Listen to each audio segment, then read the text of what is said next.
stock is going to go down. But ultimately, the markets, as long as they know what the rules are going to be moving forward, and as long as that's set and you can sustain where you're going to be, the markets will adjust. Businesses around the world, including in trade and global trade, they just need to know what the rules are. Once they know what the rules are, they will adjust to those rules. So I don't think it's fair to say economies are crashing. Markets are crashing because markets are based on the stock value of companies who today are embedded in modes of production that are bad for the United States. We have to be a country that thinks we're the largest consumer market in the world, and yet the only thing we export is services. And we need to stop that. We need to get back to a time where we're a country that can make things, and to do that we have to reset the global order of trade. And the other part of my question. Well, the worst thing is to leave it the way it is forever. I mean, this just can't continue. We can't continue to be a country that doesn't make things. We have to be able to make things to provide jobs for Americans. That's it. It's that simple. China is an example. I mean, it's outrageous. I mean, they don't consume anything. All they do is export and flood and distort markets, in addition to all the tariffs and barriers they put in place. So the president rightly has concluded that the current status of global trade is bad for America and good for a bunch of other people, and he's going to reset it, and he's absolutely right to do it. Let me ask you about also the predictability of relationships with allies. The Prime Minister of Greenland, the Prime Minister of Denmark, which at this point owns Greenland, so Denmark, a NATO ally, is saying that it's unacceptable that one country cannot annex another country. Well, no one's annexed anything. It's going to be up to Greenlanders. The Vice President made that clear. He's going to respect the self-determination of Greenlanders. So at some point, the Greenlanders have made clear that they want to be independent of Denmark. So that's Denmark should focus on the fact that the Greenlanders don't want to be a part of Denmark. That's what they should focus on. We didn't give them that idea. They've been talking about that for a long time. Whenever they make that decision, they'll make that decision. And then what we're not going to do is let China come in now and say, offer them a bunch of money and become, dependent on China. The President said he would not rule out using military force against Denmark, a NATO ally. No, he said he would not rule out. No. He said he would not rule out. He said, I'm not going to rule out anything if Greenland is encroached upon by a foreign power like a China or Russia or anybody else. But it doesn't matter, because Greenlanders are going to make a decision. They're the ones that want to get away from Denmark. They're the ones that want to be independent. Not us. We didn't come up with that idea. They did. And if they make that decision, then the United States would stand ready, potentially, to step in and say, okay, we can create a partnership with you. We're not at that stage. But that's what the Vice President made clear last week in his visit there. His statement was very abundantly clear, that we will respect the self-determination of the people of Greenland. The people of Greenland. And they're the ones that want to leave Denmark. That wasn't our idea. All right. Well, second question here. Missy from Washington Post. Mr. Secretary, I'd like to ask you about the Russia-Ukraine negotiations. Can you give us tell us about the American assessment of the conditions that Russia put forward regarding the Black Sea ceasefire talks, and also the British and French foreign ministers said this morning that Putin was dragging his feet. Do you agree with that? Maybe. He might be. We don't know yet. We're going to find out fairly soon. I mean, look, here's what the president wanted to do. He wants to end this war, and he wanted to test it very early in his administration. Is it possible to end this war on terms that are acceptable, obviously, to both sides? Because you can't end a war unless both sides agree. And that's what we're in the process of finding out. We will know soon enough, in a matter of weeks, not months, whether Russia is serious about peace or not. I hope they are. It would be good for the world if that war ended. But obviously, we have to test that proposition. So we're working through that process. We had a visitor, Mr. Kirill, was here this week. Had a chance to sit down with him. He met with others. He'll take some messages back, and the message is the United States needs to know whether you're serious or not about peace. Ultimately, Putin will have to make that decision. The Russian Federation will have to make that decision. I think the Ukrainians have shown a willingness to enter, for example, into a complete ceasefire to create space for negotiation. At some point here, fairly soon, not 6 months from now, the Russians and Putin will have to make a decision about whether they're serious or peace or not, and I hope they are serious. So it would be good for the world if that war ended. What is your assessment of the Russian conditions that were put forward? And also, Dmitriev said, following his talks with Mr. Witkoff yesterday, that the U.S. and Russia might resume direct flights as maybe a confidence-building measure. Do you support that? So that I haven't heard anything about direct flights. I can tell you, but I don't know who's going to fly in it because all these people are sanctioned. But I would just tell you that the thing I would point to you is this. We're going to wait and see. The Russians know our position in terms of wanting to end the war, and we will know from their answers very soon whether they are serious about proceeding with real peace or whether this is a delay tactic. If it's a delay tactic, the president's not interested in that. If this is dragging things out, President Trump's not going to fall into the trap of endless negotiations about negotiations. We will know soon enough whether or not Russia is serious about peace. If they are, that'll be great. Then we can move towards peace. If they're not, then we'll have to reevaluate where we stand and what we do moving forward about it. But we'll be in no different a position than we are today, or we were when he took office. He wanted to know early in his administration, is peace possible? We're testing to see if the Russians are interested in peace. Their actions, not their words, their actions will determine whether they're serious or not. And we intend to find that out sooner rather than later. And what about their conditions? Which conditions? They put forward additional conditions after you guys had the Black Sea ceasefire. Yeah, so again, I mean, this is part of the back and forth of these sorts of things. I've had phone calls with foreign leaders, and then I read the readout, and it's like, oh, we said, no, you never, they came, they said something to me they never said. I guess that's part of the game in this place or whatever. But look, bottom line is, to me, at the end of the day, what's going to matter here is whether we're going to move towards peace or not. If peace is real, we will know soon enough. If they're not interested in peace, we will know soon enough. And we'll make decisions on the basis. I hope they are real. There are some promising signs. There are some troubling signs. It's not going to be easy. No one ever said this would be easy. But we're going to find out sooner rather than later. And let's just say I'm hopeful. I remain hopeful. I need to be hopeful that peace is possible and that the Russians are serious about peace. We want them to be serious about peace. And hopefully they are, but we'll know sooner rather than later. Daphne Reuters. Hi, sorry, I'm back here. Your last name's Reuters? Oh, that's pretty cool, isn't it? Go ahead. On the 5% defense spending target, have you received pushback to this idea while you've been here this week? And you mentioned yesterday up to 5% was your language. What do you mean by up to 5%? Well, I said up to a path up, getting up to 5% at some point. I'm not saying overnight, but to get to that point. We think that's what NATO allies need to be spending for NATO to face the threats that it itself has identified and articulated. Here's the good news. The good news is everyone generally, with a couple exceptions, are spending more on defense today than they were 3, 4, 5 years ago. That's positive. That trend needs to continue. So the trend lines are good, but they need to continue. But this is not about spending. Okay? This is not about money necessarily. This is about capability. In order for NATO to be stronger, it needs partners that are stronger. Okay? The United States commits a lot to NATO and continues to. We are as involved in NATO today as we have ever been. And we intend to continue to be. But it has to be a real alliance. And that means that our alliance partners have to increase their own capabilities. So hopefully two things have led to that. The first is the war in Ukraine, I think, has woken up a lot of people on the continent about real threats and real war. And the other is, I think, the pressure and the statements of President Trump that have been pretty consistent about increasing their spending. So this whole trajectory of more defense spending began, I believe, back in 2017, 2018, under President Trump's first term. We want that trend to continue. And we're hoping when the leaders meet in The Hague that there'll be further and firmer commitments in that direction. I think it's beneficial to the alliance. The stronger our partners in NATO are, the more capable our partners in NATO are, the stronger NATO is. And everybody should be in favor of that. And sorry, just to follow up, so will you try and get the official target as 5% rather than 2%, and will the U.S. commit to 5%? Sure, we're heading there now. We're going to have to spend more on national security because we have a global footprint. And that's the point that I think has been made and missed in a lot of places. Okay, the United States has Indo-Pacific alliance obligations as well that we've made. We are currently involved in opening up the Red Sea so that global shipping for everyone, including our European partners, can become possible again. We're engaged in counter-drug and counter-gang interdictions in the Western Hemisphere. There's obviously all sorts of issues going on in different parts of the world, including we're concerned about a resurgence of terrorist cells, whether it's in Africa or in the Middle East. So the U.S. has these global obligations, and we have China that's undergoing the largest, most expansive peacetime military expansion in history. So we need to confront all of these things, and we're engaged in all of those things. So we're going to have to increase defense spending in our country. I think our commitment to NATO isn't just 3% spending of GDP. It's sustained over an extraordinary period of time, and that continues. So, look, I think our partners know they need to do more. They've all indicated they want to do more. They've begun to do more, and that trend needs to continue. Mr. Secretary, you mentioned that you met with Kirill Dmitriev as well.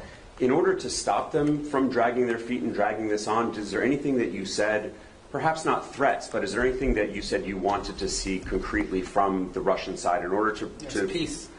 We want to see peace. But specifics in terms of getting to this ceasefire first and then the negotiations later? I mean, peace means you stop shooting at each other. I mean, it's as simplistic as that. Now, obviously, look, there's all kinds of conditions for a final peace, and you have to work with both sides. And I've said from the beginning, the only way a war ends in a negotiated settlement. If it's not an unconditional surrender, then it is both sides make concessions. We're not going to prejudge what those concessions are because those concessions will depend on what Ukraine will accept and Russia will accept. But we have to make concrete steps towards peace. What we're not interested in, and I'm not accusing them of this, I'm just telling you what we're not interested in is negotiations about negotiations. That we're not going to continue this forever.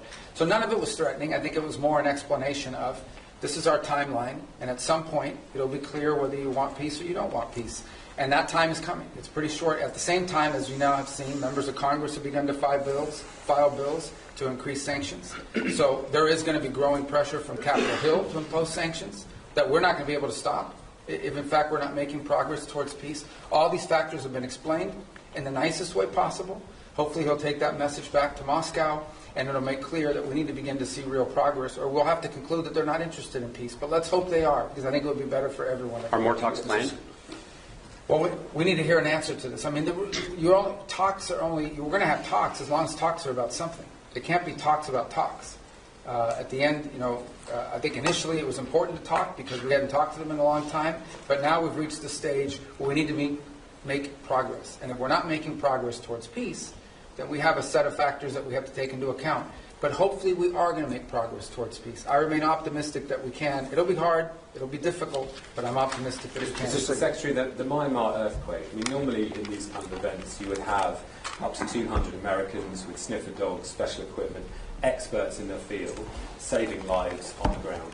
This has not happened because of the dismantling of U.S. Well, that and the fact that it's run by a military junta that doesn't like us. So it's hard for us to move around in that country. Implies say these events are always non-political. They went into Syria, for example, in the Turkey-Syria earthquake. So they can accept. Well, we're not the government of the world. No, we'll provide humanitarian assistance, just like everybody else does, and we will do it the best we can. But we also have other needs we have to balance that against. We're not walking away from humanitarian assistance. But again, I go back, there's a lot of other rich countries in the world. They should all be pitching in. We're going to do our part. We already have people there. We'll have more people there. We'll help as much as we can. It's not the easiest place to work.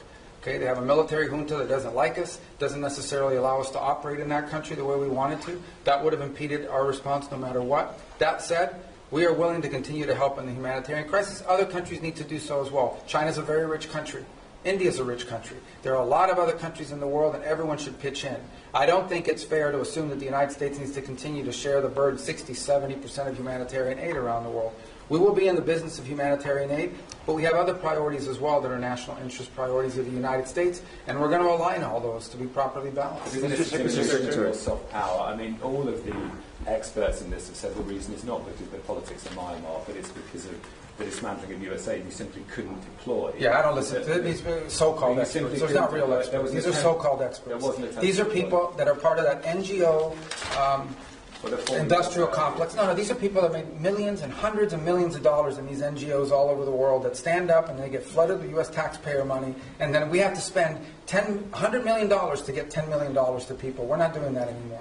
Okay, we have stopped. We are no longer going to spend $100 million to get $10 million to recipients. We're not going to fund these global NGOs all over the world that are living off of this. We're not doing it.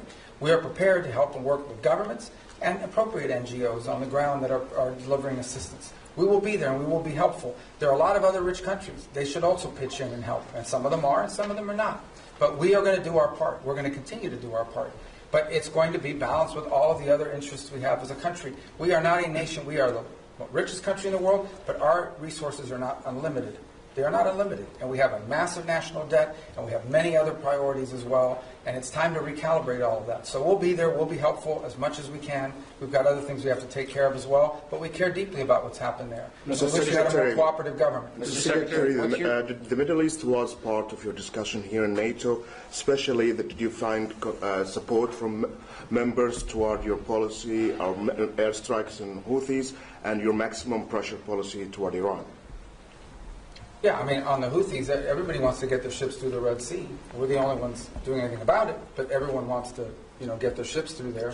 As I said, we've done the world a great favor by taking on this band of criminals who have, unfortunately, sophisticated weaponry that they can use to, they attacked, 150, 160 merchant vessels. 174 times they've attacked the United States Navy. So I think the world should be grateful to the United States for being involved in this and doing this. Everyone thanks us for it. I understand these nations have limited capabilities, despite being very rich countries. Nobody else can project power there and do this. But that said, we think that mission is going to bear fruit, and it's necessary. We can't have a band of criminals controlling that. In the case of Iran, I don't know of any country in the world that's excited about Iran ever having a nuclear weapons capability. Some are more forceful about it than others. We've had talks about that. As you know, the president would like to figure out what's going to happen there, but he's also made it clear that there's not going to be a nuclear-armed Iran. That's not going to happen under his watch.